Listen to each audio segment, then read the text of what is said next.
Hey, this is Jen. In April of 2025, Harvard University published an article that they called Why Taxi Drivers Don't Die of Alzheimer's. Okay, yes, it's a little overboard, but it's catchy and it drove the clicks. And they had some stuff to back it up.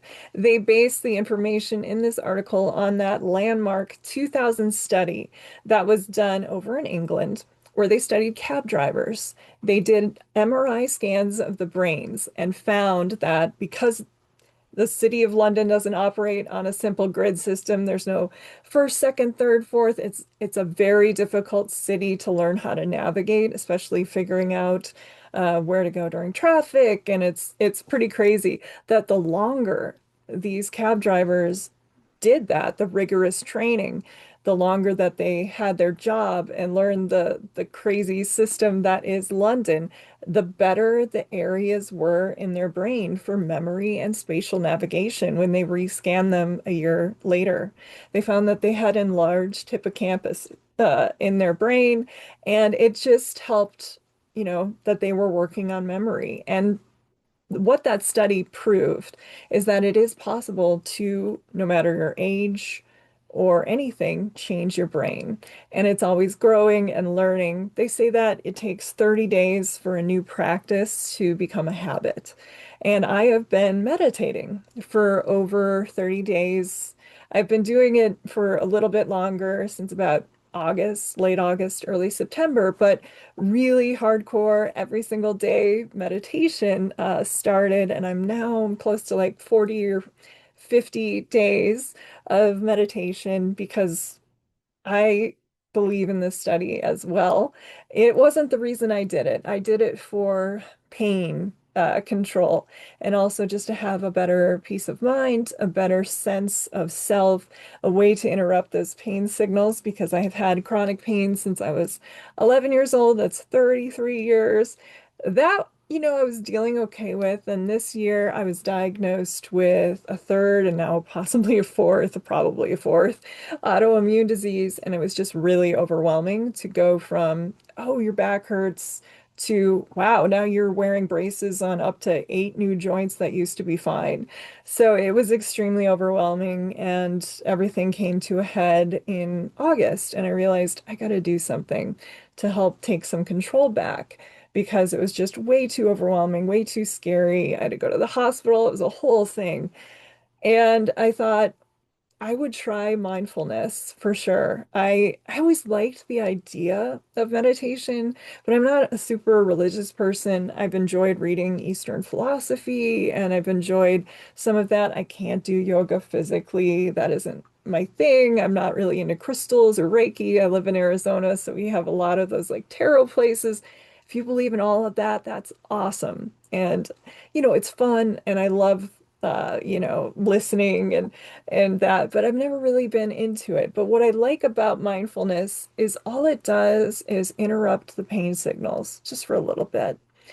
And it isn't as scary as you think with meditation. I happen to say online that I've been meditating for over a month now, and it takes a month to learn a new habit. And of course, that's the wisdom behind AA 28 days, or 30-day chips. And also National Novel Writing Month, that once you do something for a month, that has become a habit. So I was very excited when I reached a month of daily meditation. And I put it online, and then I started to get inundated with questions, very earnest ones, some very funny about, do you just stare at a wall? Like, how do you do this? So I thought I would record a little video and let you know the truth behind why I'm doing this and what it brings me and how you can as well if you would like to, and a little bit of the science because I'm fascinated by brain science. I love learning.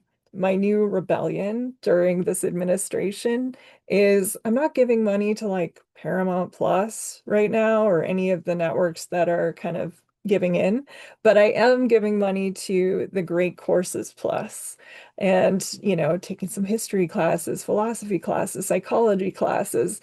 And I did one which was all about color. and how color affects you, your behavior, with all of these studies about like why race car drivers were like scared of green for the longest time, or the idea that yellow can kind of stimulate you, or that red is the color people find the most attractive, red or black, when it's worn by somebody of a sex that they're attracted to, of course. So it was a really fascinating just overview of colors and color theory, which I found really interesting. I would recommend that. There's creative nonfiction. There's all kinds of classes on Great Courses Plus. And I did a few on psychology and brain study. And I just really enjoy learning about this idea that you can change your brain, neuroplasticity. We're always changing. And even though Harvard's being a little wishful and like no taxi drivers die of Alzheimer's, what they're saying is, you can't escape genetics, you can't escape a lot of things, but that it is possible to do something good for yourself, even if it's not for Alzheimer's sake. It's just good to give yourself a focus, a 5-minute break from all the drama, somewhere to look other than the smartphone. So I do really recommend it.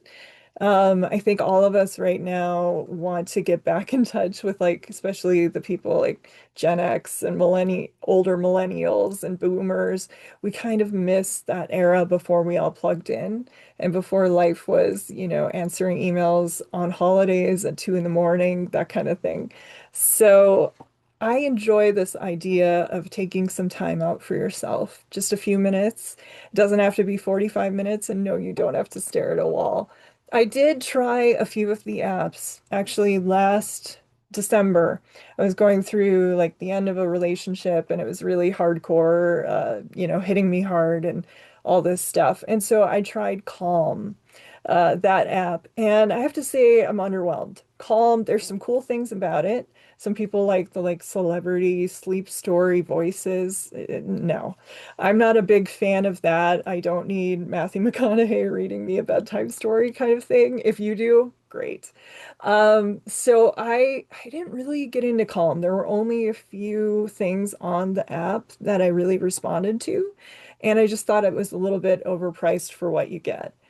I tried Headspace. Headspace is better than Calm, I do have to say. I highly recommend that if you are choosing between those two apps, for sure. I think Headspace has a little bit more. They actually have some courses, which Calm did, but they weren't that good. Headspace, I feel like, has a little bit more of the foot in the science. But there's also, they're trying to sell you therapy at the bottom. There's all kinds of things like that. So I'm not sure, but it's better than Calm. There were a few other apps I tried, some that made you just do like, personality tests, and I learned nothing new about myself, the same things that I already knew that I struggle with, or, the people pleasing, all of that stuff. So I didn't really find one. Then I discovered Insight Timer, and that is the one I have to tell you, go for. Everybody recommended Curable. I was not going to spend like $100 or $200 a year on something that was going to involve AI for like retraining my pain. I don't know. It just sounded a little like I didn't have that kind of money, and no. So I didn't even want to do the 7 day. It just didn't feel right. So I didn't do Curable. Insight Timer is great. There's a free version and a paid. I do the paid version. And what it is it allows people who practice meditation and who lead, guided meditations and mindfulness activities all over the world just upload their audio files. And so you can listen within 2 minutes. You realize, I don't like this voice, the recording quality, what is this music? You can find something that is good for you. Also, every topic under the sun. If you're struggling with cancer diagnosis, a breakup, you're a caregiver and you're dealing with stress that way, they have that kind of thing. They have anxiety, worry, depression. You just had the worst day ever. There's a couple of really good ones that actually have the phrase bad day in the title. I think one was like, so you had a bad day. I enjoy that one quite a bit. There's some really great ones on that teach you new skills, how to put away stress for the end of the night. There was one called like Container. I'm going to be recording and rewriting some of these for YouTube just to share with friends that I do find very, very helpful. I'm sort of making a promise because pain is lonely and it's hard, and we're kind of overlooked and forgotten and looked down upon and seen as not worth it or seen as the other, I feel like, in society too much. So we have to stand up for each other and help each other. And so anything I find that I really recommend, I will record. I am a podcaster. I enjoy, recording, and friends let me know I've recorded introductions for some other people's things that they prefer. They like listening to me read things. So I thought I would do that, and I will. But I did want to tell you guys that Insight Timer is a good one for sure if you're interested. I don't look at the wall for 45 minutes. I just kind of zone out. I find a good, comfortable position. Usually, I like to lay on my back, and I like to turn the lights off, unless it's like a morning one. And there are some really good ones for people who wake up with morning worries. I'm someone who wakes up at like 3 or 4 in the morning with pain. So I really love doing some short ones that way. I got into affirmations, which felt really kind of not my thing at first. I'd seen clips in television and in the movies, somebody repeating affirmations, the I am statements, or, like I am fine, I am okay. And to me, it seemed like a little much. But then I started to listen to them and I read the science behind it again because I'm a science girl. And I realized that all it is you might not agree with the statement right now, like I am healthy, if you're in pain or you just got diagnosed with MS or something, that you might be like, screw that, I'm not saying that. Or I am full of energy. Same thing if you have long COVID, might not be what you want to say right now. But they said the more you do it and the more you listen to it, just say it even in your head or while you're driving or whatever, it's a good way to trick your brain. Those parts that the self-talk that lies to you, the negativity that kind of goes on the background track that plays with us at all times. It's a good way to sort of just automatically train that without knowing. Brains can change, as all these studies have shown. And sure enough, mindfulness does the same thing, even after as little as a month, they say. And they've done MRI scans. There is like a BBC series you can do a search on YouTube and watch as this woman has her brain scanned before and then after. There's an increase in gray matter density in the hippocampus following meditation practice long enough, like after a month, after 6 months, after a year. And also the other frontal regions of the brain increases in, and I apologize if I say this incorrectly, anterior insula and cortical thickness. Better learning cognition. It benefits memory, attention, focus, self-awareness, just the cognitive function overall. And it also helps deactivate that overactive fight or flight that I think we're all dealing with now, especially in the way the world is and the political stuff going on. It's hard not to hear a story or see something on social media or on the news, and immediately your fight or flight kicks in. When you see videos of things, and it's really upsetting. And doing this practice, and it is a practice, does help make sense of what can I control? What can I do? Am I able to help this? How could I help this? And things that are good things to worry about, like good stress, bad stress, pointless stress. You can't control other people's behavior. How they treat you is more about them. It's good stuff to learn, I think. But it also, yes, it does deactivate that fight or flight instinct from going overboard. And I think right now we're all probably running low on cortisol because we're all just on edge every day, like, what is next? It's exhausting on purpose. So I find that a little bit of mindfulness kind of helps combat that or buoys me a little bit. And it isn't a magic pill, it's not a band-aid. You can do this for as little as 5 minutes a day, 2 minutes a day, to longer.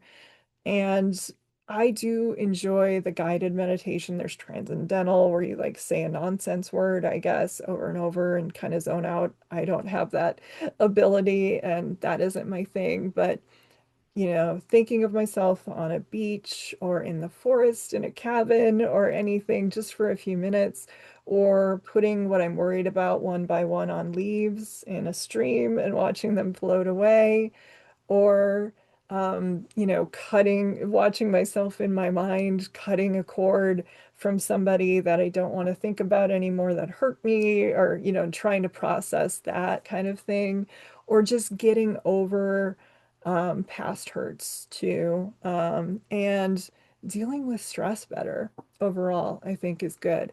They said mainly even taking just 3 deep breaths a day can really slow your heart rate and heart rhythm. They showed it was like a man who works in surgery, and he was like, people don't believe that when we tell people to take a breath or a deep breath, like it actually does make a difference. And so he demonstrated that. He, hooked himself up to the machine and showed what he was running at regularly and then did it. Deep breathing does really help. There's stuff that I'm still learning because I love learning about the vagus nerve. That is the way we soothe ourselves. We can do it from belly breathing. Humming is good. Singing, it activates kind of that thing that sort of soothes and gets rid of the pain signals that keep firing. It's usually people with chronic pain, our signals just go overboard, especially with like an autoimmune issue. We're constantly, our bodies think they're under attack, so they're just trying to fight all the time.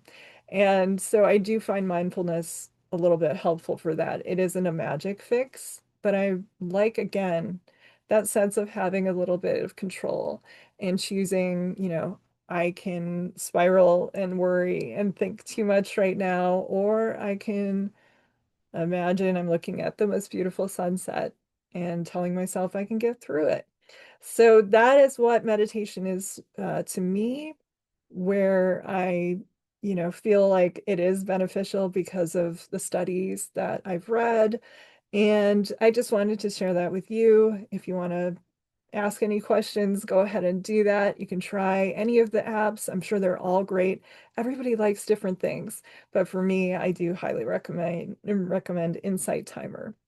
Okay, so thank you so much for listening. Take care. Bye-bye.